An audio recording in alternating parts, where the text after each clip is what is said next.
kusoma neno. Msomaji, kabla hatujaimba, msomaji atufungulie Biblia. Tufungulie, tukimaliza tu hii vesi na pambio yake, na msomaji anasimama tusomee kitabu cha Danieli 5:1 hadi 4. Danieli 5:1 hadi 4. Wasomaji watutafutie hiyo nafasi, alafu tuimbe na anasoma. Siku moja mavuno yataisha kabisa, baada yayo hukumu. Jua litazimika siku hiyo ya mwisho, na utasikia siku moja mavuno yataisha kabisa, baada ya hayo jua litazimika siku hiyo ya mwisho, na utasikia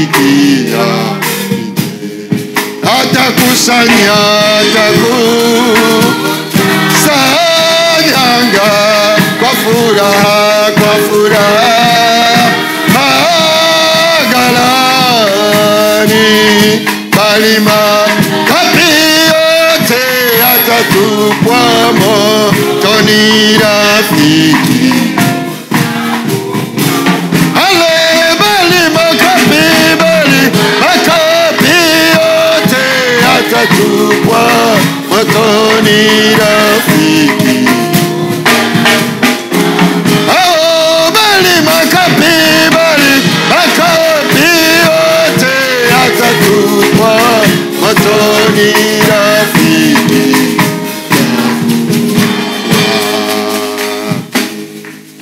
Msomaji atusomee.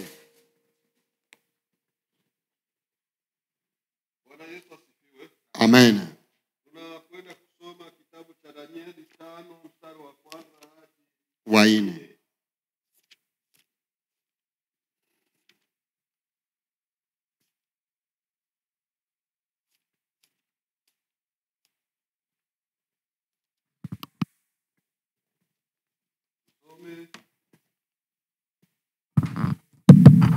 Kitabu cha Danieli 5 kwanza mstari wake wa kwanza tunaishia kwa mstari wa 4. Tusome kwa jina la Yesu ikiwa tumepata. Amen. Belshaza mfalme alimfanyia wakuu wake 1000 karamu kubwa, akanywa divai mbele ya 1000 hao. Belshaza alipokuwa akionja ile divai, akaamuru wavilete vile vyombo vya dhahabu na fedha ambavyo baba yake Nebukadneza alivitoa katika hekalu lililokuwako Yerusalemu, ili kwamba mfalme na wakuu wake na wake zake na masuria wake wapate kuvinywea. Basi wakavileta vile vyombo vya dhahabu vilivyotolewa katika hekalu la nyumba ya Mungu lililokuwako Yerusalemu, na mfalme na wakuu wake na wake zake na masuria wake wakavinywea. 4. Wakanywa divai, wakasifu miungu ya dhahabu na ya fedha na ya shaba na ya chuma na ya mti na ya mawe. Amena. Amen. Natamani tuzungumzie neno ambalo linalosema hatari ni matokeo ya madharau ya Mungu. Hatari ni matokeo ya madharau au ya kumdharau Mungu. Hatari ni matokeo ya madharau ama mtu kumdharau Mungu. Mnyama hawezi akamdharau Mungu, maana mnyama hajui anachokifanya. Ndege hawezi akamdharau Mungu, maana ndege haijui kinachofanyika. Maji na mawe hayawezi kumdharau. Viti tunavyovikalia na vyote tunavyovitumia haviwezi. Lakini mimi na wewe mwanadamu ndiyo tunaomdharau nani? Tunaomdharau Mungu. Na leo ninatamani tuzungumzie hili neno ambalo Mungu anaona ya kwamba linaweza likakusaidia katika maisha yako. Tumepata habari za watu wawili katika kitabu hiki. Mtu wa kwanza ambaye tumempata alikuwa ni Danieli. Na ninatamani nifafanue kidogo kuhusu Danieli. Danieli tunamfahamu miongoni mwa manabii wanne wakubwa katika Israeli. Miongoni mwa manabii wanne wakubwa katika Israeli, Danieli alikuwa mmoja wao. Danieli alikuwa miongoni mwa manabii wakubwa wa Israeli. Danieli ni mmoja wao. Huyu Danieli alionekana kuwa jina lake la Danieli ndilo ninalohitaji zaidi. Maana ya jina la Danieli linamaanisha ya kwamba jina la Danieli linamaanisha ya kuwa Mungu ni mtetezi au Mungu ni muamuzi wangu. Unapompa mtoto jina la Danieli, mwambie ajue ya kwamba Mungu ni muamuzi juu ya maisha yake. Hakuna wakati mwana atajiamulia mwenyewe kama amekubali jina la Danieli. Ina maana amekubali ya kwamba Mungu ni muamuzi wa maisha yangu. Haleluya. Hiyo ndiyo maana ya Danieli. Danieli alizaliwa katika nyumba ya unabii, ya ufalme. Alizaliwa nyumba ya kifalme, nyumba ya unabii. Maana babaye alikuwa ni nabii. Na Mungu pia naye akamchagua Danieli kuwa nabii. Baba alikuwa manabii wakubwa wa Israeli wanne. Na mtoto naye pia akawa manabii wanne wakubwa. Nasemaga mlugha seme mtu hajizalaki. Lakini ilionekana Danieli alizaliwa na baba nabii na yeye akawa nabii. Haleluya.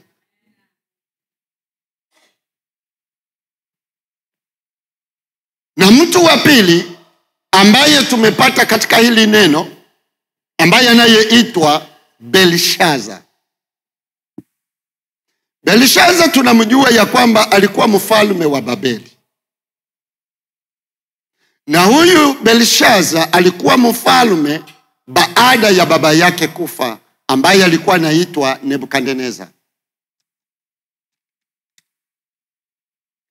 Na tunafahamu habari za Nebukadneza, jinsi alivyokufa ama jinsi alivyokuwa katika ufalme wake. Sitazungumzia zaidi Nebukadneza, nitazungumzia Belshaza. Ili tuingie Belshaza tuone jinsi alivyoingia katika kiti cha kifalme. Belshaza aliingia katika kiti cha kifalme baada ya baba yake kufa, ambaye ni Nebukadneza. Huyu Nebukadneza ambaye aliyekuwa na kiburi, Biblia inasema alikuwa ni mtu mwenye kiburi na kujivuna, asiyeweza kuheshimu mtu yeyote. Kwa vitu vyote Nebukadneza alikuwa anavifanya akijisifu kwa mawazo yake na akili yake tu na hekima yake. Alikuwa anaona kila kitu anachokifanya hakifanyi kwa kuwa Mungu amemupa akili. Alikuwa anafanya kwa kuwa ninavijua, ni elimu, ni teknolojia yangu. Akawa mwenye kujipiga wapi? Kifuani. Ni teknolojia yangu.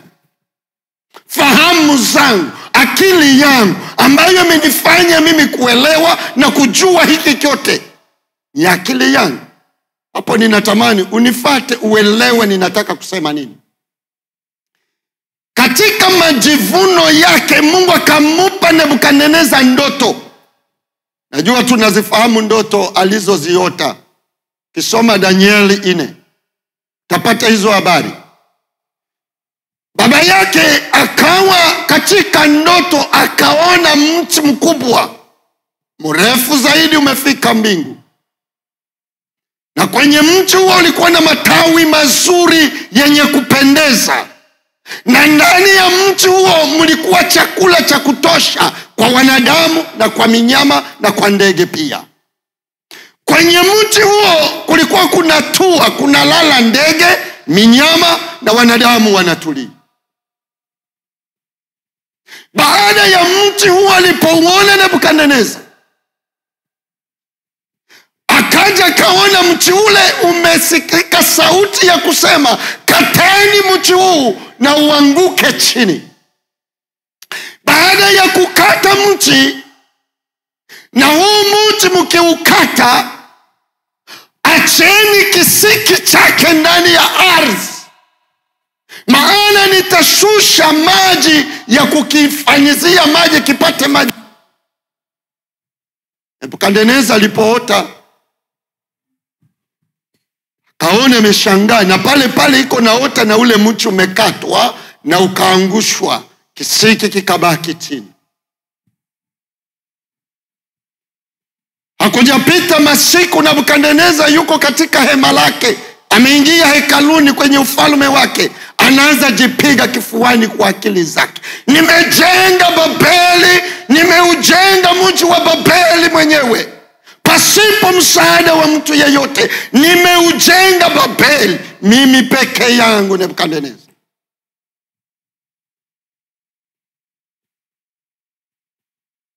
Na baada ya kulalamika kwa sauti, Mungu akajitokeza kwa yule Nebukadneza. Nebukadneza akaanza kuona, baada ya Mungu kuwa na hasira juu yake, akingali katika nyumba ya kifalme, anaona mwili wake mara moja unaanza kuota manyoya kama ya mbuzi. Mwili wake wote ukaota manyoya kama ya kondoo. Na sauti ikamtokea ikamwambia, mtoweni huyu mfalme roho ya kibinadamu, mwekeni roho ya nyama, akae kama nyama, na atatupwa porini, na atakaa ndani ya pori, na atakula majani kama mnyama. Ndio maana ninasema tunapoimba hii nyimbo jifikiri, atakusanya ngano.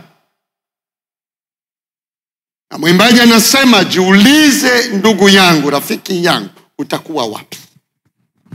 Nebukadneza ambaye alikuwa ni mfalme mwenye kuwa na cheo kubwa, anajikuta yuko porini, hana roho ya binadamu, amesha kuwa na roho ya mnyama, anatamani kula majani tu. Lakini alikuwa nani? Kwa mfalme.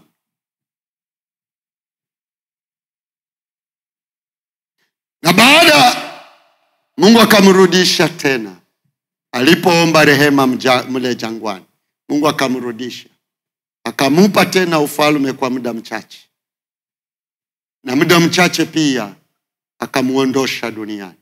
Ndipo mwanaye Belshaza akachukua ufalme wa baba yake.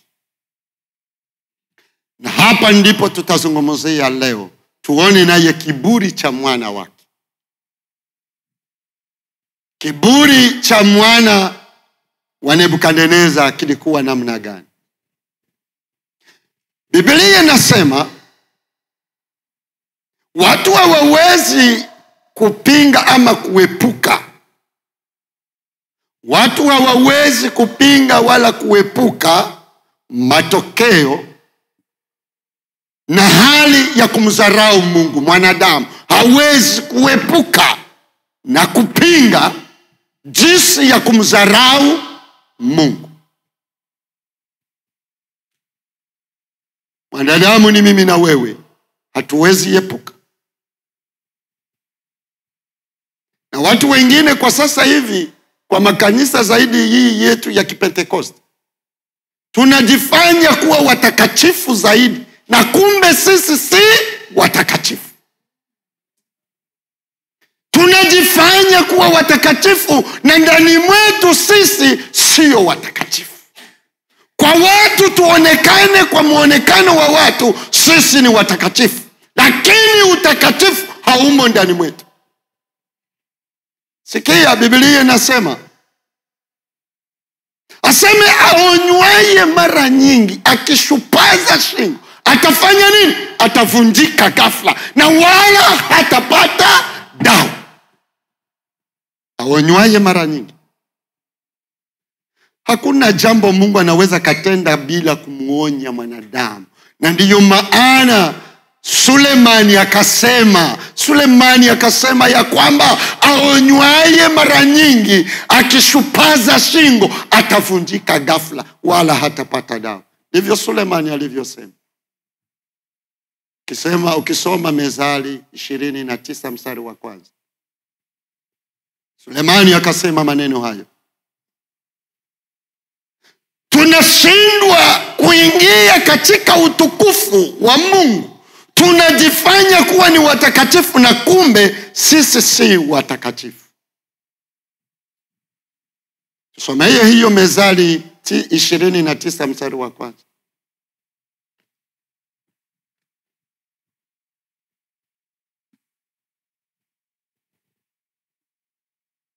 Kule chini hakuna nayo Biblia.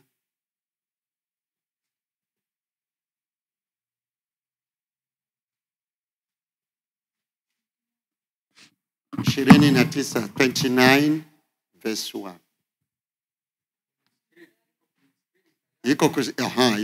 Aonywaye mara nyingi akishupaza shingo atavunjika ghafla wala hapati dawa. Hallelujah. Inamaanisha nini, ama ninataka nizungumuze nini katika neno hili? Nikitaka kusema ya kwamba Mungu anapotaka kutenda jambo lolote kwa mwanadamu, ni lazima Mungu amuonye mwanadamu. Mungu hawezi kufanya pasipo kumuonya mwanadamu. Asa mwanadamu asiporekebika katika maonyo ya Mungu, ndipo atavunjika ghafla na wala hapati dawa. Hata kuja kusema mbona mimi sikujua.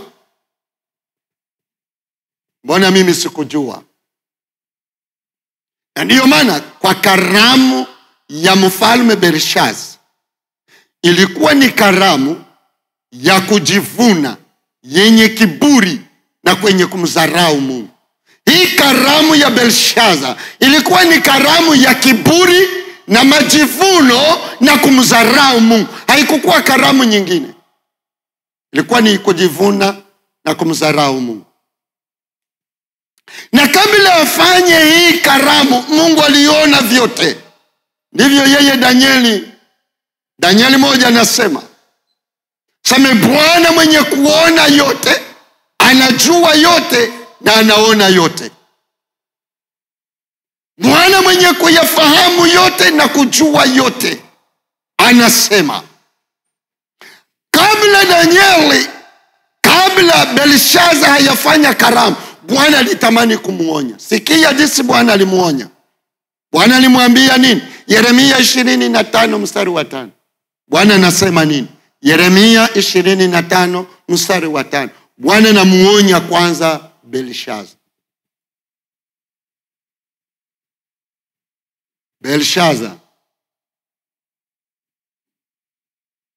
Yeremia 25 mstari wa 5.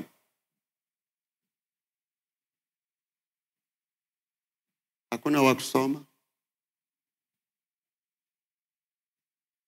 Yana wa mingi habana Biblia. Tunashindwaga kununua Biblia, haina bei. Pastor, mwenye mko mlifanikiwa kwenda Afrika, mleta Biblia ba. Zinakuyaga, acha nikusaidie, zinakuyaga bapendagi kununua. Yeremia 25 mstari wa 5. Juu ninaona hata pale kumkutano kule kulikuwa mabibilia. Hakuna wenyewe walizinunua, ni mbali tu.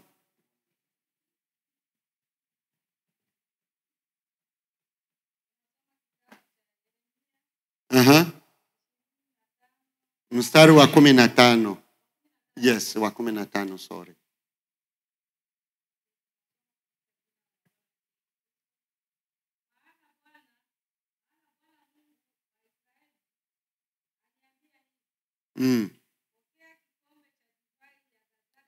Bwana Mungu wa Israeli aniambia hivi.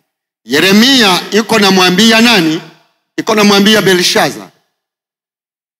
Yeremia anatumwa kwa Belshaza, mfalme wa Babeli. Anamwambia Bwana Mungu ameniambia hivi. Sikia Bwana anasema nini?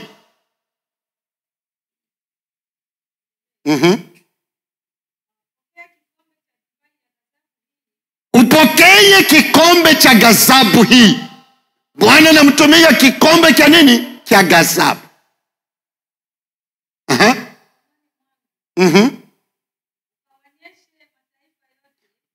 Wale watu wako wote ambao umetaja utakusanya ili mtumie vikombe vitakatifu, ili mvitumie pamoja na wale watu wako, wewe na watu wako wote. Pokeeni kikombe cha ghadhabu. Kinafanya nini? Amen. Pokeeni kikombe cha ghadhabu ambacho nitaleta kwenu. Ninyi ambaye mna kiburi, pokeeni kikombe cha ghadhabu. Bwana ndivyo anavyosema. Akamtaarifu Belshaza. Na baada ya kumtaarifu Belshaza, Belshaza hakuweza kulisikia neno la Mungu.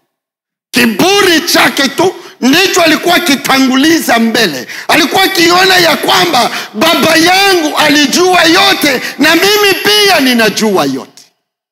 Uangalie hivi vikombe ambavyo baba yake alivitoa, baba yake wa kwanza, yaani tuseme tate yake, babu yake.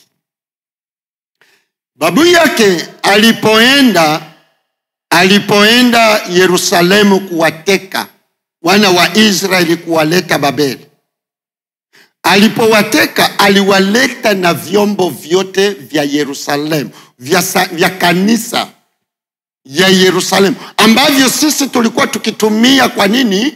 Kwa meza ya Bwana, vitakatifu, vyombo vitakatifu. Akakuja navyo, lakini yeye baba akatengeneza nafasi nzuri, akaviweka ndani. Hata baba yake ya Belshaza alipoingia kwa nafasi ya baba yake, naye hakuvigusa. Alijua hivi ni vyombo vitakatifu. Lakini kiburi cha Belshaza, akasimama yeye ili atumie na makahaba wake, akaenda kuitisha vyombo vitakatifu avitumie kwa hali yake mbaya. Hiyo ilikuwa ni kiburi chake. Na baada ya kuvitumia, sauti ya Bwana ikatoka. Biblia inasema sauti ya Mungu ikatokea kwa hasira. Na baada ya kutokea, alipokuwa amekaa, akaona kwenye ukuta mahali alikuwa, kama hivi tunakaa hapa, anaona kwenye ukuta wa nyumba mkono umetoka pasipokuwa na nani? Na mtu anayeuona. Mkono ukatokea ukaanza kuandika kwenye ukuta wa nyumba, naye Belshaza anauona peke yake. Anatazama kwenye ukuta, anaona vinavyoandikwa, lakini havijui. Vikamletea uoga na mashaka. Biblia inasema eti alipouona mkono jinsi unavyoandika, miguu yake ikatetemeka, ikajipiga yote pamoja kama mlemavu, na alikuwa mzima. Mwili wake wote ukachangamkia, ukalewa, kama vile mtu amemangiwa maji, ukarowana. Biblia inasema, aseme mama yake alipomuona, mama ya Belshaza, alipomuona Belshaza mtoto anazimia, anakosa amani, amwendea anamwambia, mwanangu Belshaza, ni nini ambacho kinachokusumbua na kukuuza? Niambie mwanangu, ni nini? Mama, tazama maandishi kwenye ukuta. Nimeona kiganja cha mkono, lakini sikumuona mwanadamu ambaye anayeandika. Nimeitisha wachawi na walozi, nimeitisha wafumu na wenye akili, wasomaji wote nimewaitisha ili wayasome, wameshindwa kuyasoma. Na haya maneno kwa kuwa hayasomeki imenichanganya na nimeshindwa la kufanya. Mama yake akamwambia, Belshaza, usihuzunike na usirowane. Acha, kuna mtu mmoja kati ya wana wa Yuda ambao wametoka Yerusalemu, watakujibu kwa yale maneno. Amemsaidia baba yako kipindi alipoona mti mrefu, akamsaidia kuutafsiri. Haleluya. Akamsaidia kuutafsiri. Na wewe pia kwa yale maandishi atayasoma. Ni nani huyo mtu anayeitwa Danieli? Haleluya. Seme, Danieli alipofika kwa Belshaza, anamwambia, mfalme, kiburi chako leo kitaonekana. Kiburi chako mfalme kitaonekana. Majivuno yako mfalme yataonekana. Kamwambia, unaona yale maandiko ambayo yamekuwa mahali pale, yamekuja kwa ajili yako na watu wako. Tusomeye yalikuwa maandiko gani? Tusomeye Danieli 5:25 na kushuka. Hapo ndipo tutaenda sasa, tusindilie maneno yetu. Danieli 5:25. Pale tulisoma. Danieli 5:25.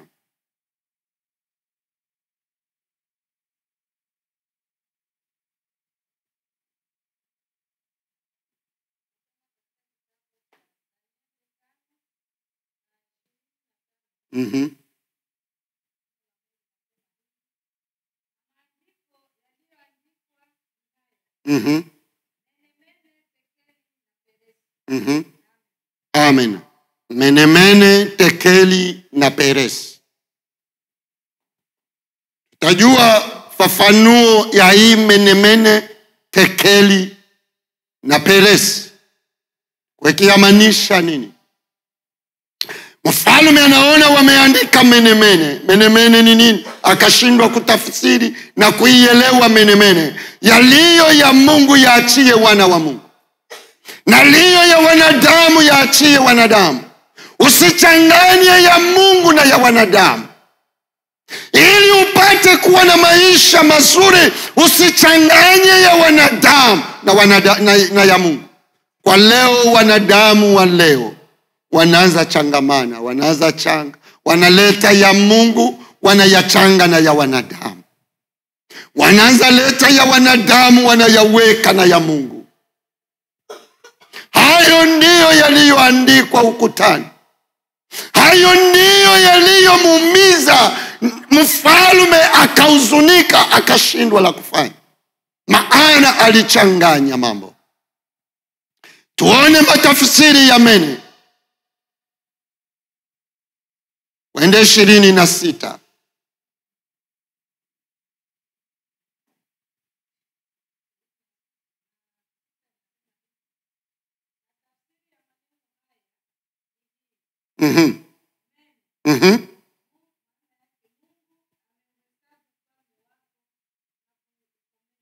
Mungu amehesabu ufalme wako, Belshaza, na Mungu ameukomesha ufalme wako, maana ameuchunguza, ameupepeta.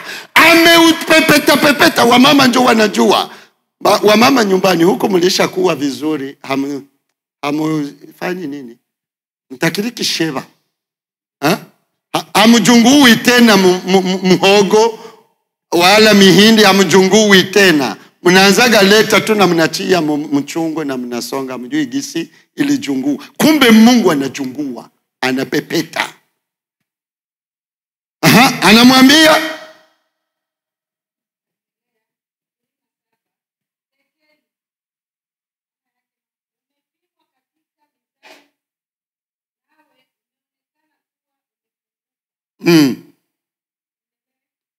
tuachie kwanza pale. Hii inamaanisha nini? Tekeli. Tekeli amepima ufalme wako, akaona umepungua.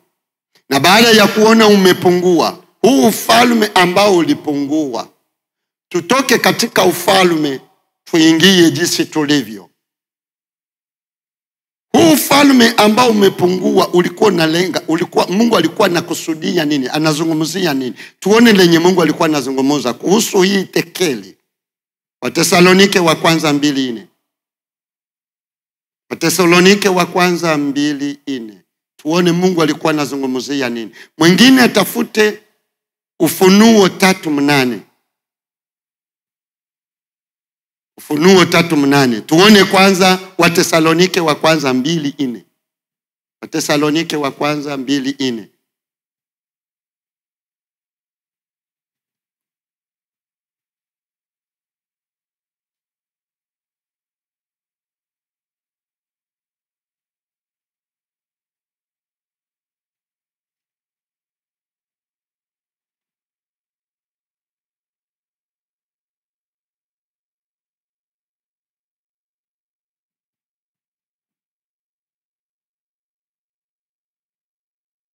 Hakuna mwenye amepata Wathesalonike?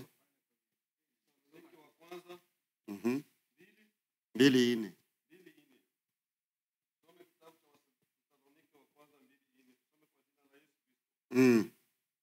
Bali kama vile tulivyopata kibali kwa Mungu, tuwekewe amana injili. Hivyo tunenavyo si kama wapendezao wanadamu, bali wampendezao Mungu anayetupima mioyo yetu. Anayetupima mioyo yetu. Tunaponena tusinene kama wanadamu, bali tunene kama impendazo, inavyompendeza nani? Inavyompendeza Mungu. Kumbe kunena kwetu, Nebukadneza kunena kwake ndicho kulisababisha wamwambie tumepima ufalme wako. Maana ufalme wako ulijiona ya kwamba umejipa ufalme wewe mwenyewe. Haukupewa ufalme na Mungu, umejipatia ufalme. Uimbaji anasema, kwa sauti ninayoimba ninaimba kwa ajili yangu mimi binafsi. Nina sauti yangu nzuri, anajiona. Nina sauti yangu nzuri. Utaniona nini? Taniambia nini? Hata nikishinda kuimba, ile kwaya inaweza kaharibika wala haitaendelea. Nisipoonekana katika huduma yoyote, huenda mimi ndio nitatuma. Vijana wanaopiga vyombo wanasema nisipoonekana gita haitapata wa kupiga. Mungu anasema usiponisifu, mwanadamu asiponisifu, mawe yatasimama na yatanitukuza mimi Bwana. Haleluya. Usiponisifu, Bwana atafanya mawe na yatamtukuza. Unapopewa karama ya kupiga gita, usijione kwa sababu umepata ile karama. Unapopewa sauti ya kuimba, mimi ninashindwa. Nilikuwa muimbaji zamani kabla sijaoa. Ninashindwa kuimba. Sauti yangu unaisikia, ninaweza itoa vizuri, mdakika kidogo inafinywa. Ninashindwa kuimba. Lakini wewe hata uimbe nyimbo 10, sauti yako iko pale pale. Hata uimbe kuanzia asubuhi mpaka usiku, sauti yako iko pale pale. Lakini mimi nikiimba nyimbo moja, vyote vinaharibika. Wewe una sauti, usijivune juu ya sauti. Nebukadneza akajivuna, na wewe usijivune. Na ndio maana Biblia inasema, bali kama vile tulivyopata kibali, kama ulivyopata kibali mbele za Mungu, tumia kile kibali umepata. Haleluya. Sikia Ufunuo naye anasema nini? 3:8.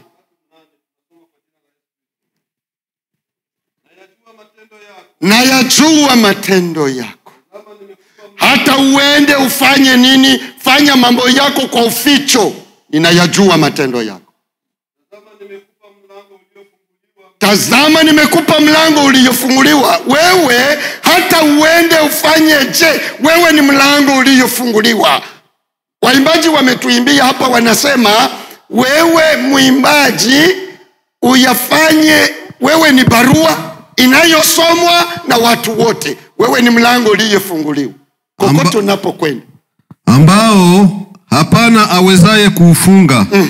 Kwa kuwa unazo nguvu kidogo, nawe umelituza neno langu, wala hukulikana jina langu.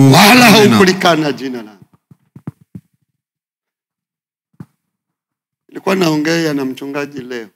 Kuna mchungaji mmoja tulitumika naye, anafika hapa na naambia, nilimwambia mchungaji, unaendeleaje kwa kazi za Mungu? Nilipofika hapa Amerika siwezi fanya tena kazi. Nilikuwa ninaomba na kuwa pasteri Afrika, ni kwa sababu Mungu anilete hapa. Na kwa kuwa nimefika hapa, nimeisha. Nitamuomba Mungu anibebe wapi tena? Hakuna mahali Mungu atanibeba tena. Nikamuuliza, je, umefika Amerika, umefika mbingu? Amerika haiko mbingu. Amerika haitakupeleka mbingu. Mbingu utajitafutia wewe mwenyewe.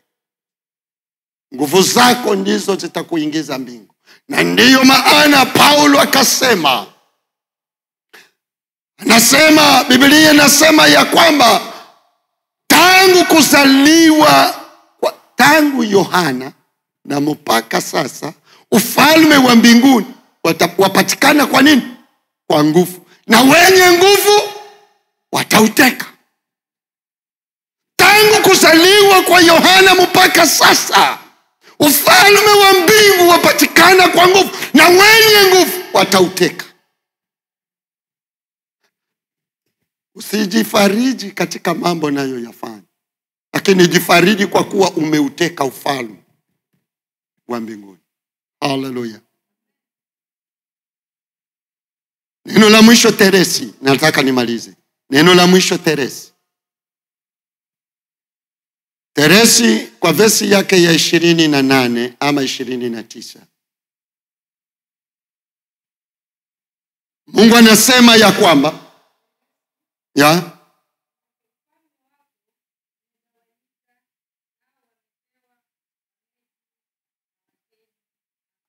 ufalme wako yani ulikuwa ni ufalme mmoja. Babeli alikuwa natawala ulimwengu mzima. Na kwa kuwa alikuwa natawala ulimwengu mzima, lakini kipindi hiki Bwana anamwambia, tangu leo ufalme umegawanika. Na umepewa wanani? Wajemi. Na wanani? Ufalme wako umegawanika mara pili. Kiburi chako kimegawa ufalme. Ninapoenda Yerusalemu, ninataka nimalize. Ninapoenda kwa ajili ya Yerusalemu, ninarudi Yerusalemu. Vyombo vilivyotoka Yerusalemu vimetumiwa kwenye nyumba ya kimashetani, ambapo wameweka miungu na vingine vimewekwa mle ndani. Ninaleta tafsiri ya hii Yerusalemu. Yerusalemu ni mwili wako. Yerusalemu ni maisha yangu. Yerusalemu ni mwili wako na maisha yangu, ambayo inalinganishwa na Yerusalemu mpya, na Yerusalemu ambayo imetajwa mwili wako. Maana ile hekalu, vile vyombo vilivyotoka Yerusalemu vikaingia katika ile nyumba, imelinganishwa na vitu tunavyovifanya nje kwa miili yetu, ambavyo vinavyochafua na kumwepusha na kumkimbiza Roho Mtakatifu ambaye anakaa ndani ya miili yetu. Maana miili yetu ndiyo hekalu wa Mungu, na Roho Mtakatifu hukaa ndani ya miili yetu. Ndivyo imeandikwa katika Wakorintho wa kwanza.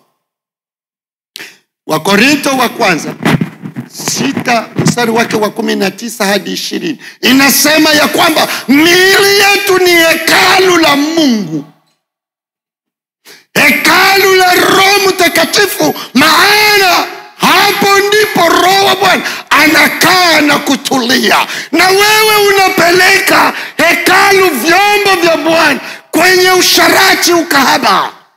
Eti mchungaji hanioni, mwimbaji fulani hanioni, unaitumia kwa vitu visivyofaa. Mwili wako unaugeuza mwa vitu vingine. Kwa kuwa ulimwengu umegeuza na wewe unageuza, watu wengi wataangamia. Ndivyo Hesabu alivyosema, seme watu wangu wataangamia kwa kukosa nini? Maarifa. Watu wengi wanaona wazungu jinsi walivyo, wanajipenda wafanane na wazungu, kwa wakati wewe Mungu alikufanya kuwa mweusi. Naanza kuoreshe Mungu, namwambia Mungu, ulifanya makosa kuniweka mweusi. Lakini Mungu anasema nilikupenda jinsi ulivyo, nikakufanya jinsi ulivyo. Lakini tunajifanya kumkoreshe Mungu na kumwambia Mungu ulifanya kosa. Mungu hajawahi kufanya kosa. Mungu hajawahi. Tunatumia miili yetu ambayo ni ya samani, tunaitumia kwa mambo yasiyofaa ili tupate kumaliza. Naenda kumaliza. Shetani huwadanganya wanadamu akiwaambia yeye ndiye mfalme wa ulimwengu, yeye ndiye anayewatawala wanadamu. Ukiangalia Mathayo, anasema akampeleka Yesu kwenye mlima, akamuonyesha mambo yote duniani, akamwambia unayaona haya yote ni mali yangu, ukiniabudu nitakupa, ukiniabudu nitakupa. Lakini Yesu akamwambia usimjaribu Bwana Mungu wako, ambaye anastahili kuabudiwa peke yake. Haleluya. Ndiye anayestahili kuabudiwa peke yake. Lakini kwa sababu ya mwanadamu kukosa maarifa, kwa mwanadamu kukosa hekima na akili ya mwanadamu, inasababisha ajione ya kwamba mji na watu na vitu vyote ni vyake. Sio vyako, ni mali ya Bwana. Na ndivyo ninavyosema, ninawapa wale niwapenda, na wale nisiyowapenda siwapi. Sijichanganye dada yangu, sijichanganye mama yangu. Hizi siku tulizo nazo ni siku ngumu, ni siku za hatari ambazo zinatutakia tutembee kadiri ya jinsi Mungu anavyopenda. Tusitembee kadiri ya jinsi Mungu asivyopenda. Ulimwengu, Biblia inavyosema ya kwamba ulimwengu haitawapenda, bali ulimwengu utawachukia. Kwa sababu ilichukia nani? Ilimchukia Bwana wetu. Kama ilimchukia Kristo, itakupenda wewe mwana wa Kristo? Haitakupenda. Inakudanganya ili kufinye, kuangamize tu. Lakini jiepushe na mambo ya dunia. Na malizia katika Yakobo 2:17. Malizia pale ili ujiulize sasa, ni muda wako jiulize. Atakapokusanya hizi ngano, utakuwa wapi? Kama nazikusanya, mimi nitakuwa wapi? Belshaza, baada ya kuonekana kuwa kiburi kimesimama ndani yake, mtu akishaingiliwa na kiburi, hata umuonye namna gani, hata umshauri je, na wakati mwingi utakuwa adui yake. Si mnaviona hivyo? Wakati mwingi utakuwa adui yake. Kwa sababu gani? Shetani ameisha panda mbegu ya kiburi ndani yake. Tutambue kanisa, tutambue Wakristo wa jioni. Sisi ni wakati wa jioni. Tujitambue ya kwamba muda wetu ni mfupi. Tujitambue kuwa muda wetu ni mfupi. Anayenionya na kunishauri, huyo ndiye rafiki, hanichukii bali ananipenda kuniokoa. Usimuone kuwa ni adui, bali muone kuwa ni rafiki yako. Tumalizie Yakobo 2:17. 2:17. Tunasoma kitabu cha Yakobo 2:17. Tusome kwa jina la Yesu Kristo. Vivyo hivyo na imani isipokuwa ina matendo, imekufa nafsini mwake. Amina. Imani isiyokuwa na matendo imekufa nafsini mwake. Simama tu. Una imani gani? Belo simama. Una imani gani ambayo umesimamia? Biblia inasema, seme baba yetu wa imani Ibrahim alisimama kwa imani ya matendo. Imani ya matendo Ibrahim aliyosimama wakati Mungu alipomwambia, mwanangu Ibrahim, naona umenipenda na umekuwa mwaminifu, mtoe mwana wako wa pekee ambaye ni Isaka awe sadaka ya kuteketezwa. Ibrahim hakushuta, Ibrahim hakukana, Ibrahim hakumwambia Sara, Mungu ameniambia nitoe Isaka nimchinje. Hakumwambia, alisimama mara moja na kumpeleka Isaka. Akamfikisha kwa machinjoni. Isaka kufika machinjoni, Bwana akasema, umekuwa mwaminifu, maana nimeiona imani yako ya matendo. Haleluya. Biblia inasema pia, aseme yule kahaba aliyewaficha malaika za Mungu alionyesha matendo yake mema mbele za Mungu, akaiokoa nini? Jamaa lake. Lakini wengine wote wakaangamia, lakini akaiokoa jamaa ambaye ni nani? Ni kahaba. Imani yako ambayo unayoiunganisha na matendo. Bwana natamani imani ya matendo. Bwana natamani uikimbie ghadhabu yake. Ikimbie ghadhabu ya Bwana, maana ni karibu. Kama uko tayari, simama tuombe. Tunamaliza. Ambaye anahitaji aunganishe imani ya matendo, aone ya kwamba na mimi kweli huu muda na wakati huu nilikuwa nimekuwa mbali na Mungu, na sasa ninatamani kurudi. Bwana, ulinionya lakini sikukusikia. Bwana, uliniambia lakini sikuonyeka. Leo ninapata neno lako ambalo limenionya, nami ninataka nibadilike. Kama upo simama. Kama upo simama. Bwana anahitaji akubadilishe. Kama hakuna, acha tumshukuru Mungu kwa kuwa yeye ni Mungu ambaye anayefanya kila neno na kila jambo. Mwimbaji ndiye anayeimba. Mwimbaji mmoja anaimba nasema, unafanya mambo ambayo mwanadamu hawezi kuyafanya. Unatenda ambayo mwanadamu hawezi kuyatenda. Ulipasua bahari ambayo mwanadamu hawezi kupasua. Ulinipasulia njia ambayo mimi singeliweza kuipasua na nikapita, lakini wewe Bwana ukaipasua nami nikapita. Kama unajikuta uko katika miongoni mwa hizo njia, Bwana atalitukuza ndani yako, nasi tutaona mkono wake na mapenzi yake yakikamilika ndani yetu. Tunakwenda kuomba. Baba, tunakushukuru kwa kuwa wewe ni mwema. Siku zote na saa zote wewe ni mtakatifu ambaye habadiliki, na neno lako linakaa ndani yetu milele yote. Kwa kuwa umesema ya kwamba siku hiyo vitu vyote vitapita, kila kitu chochote duniani kitapita, lakini neno lako itadumu milele. Baba, tunakuja mbele zako, tunakushukuru kwa kuwa wewe ni mwema ambaye utendaye wema wako na fadhili zako siku zote za maisha yetu.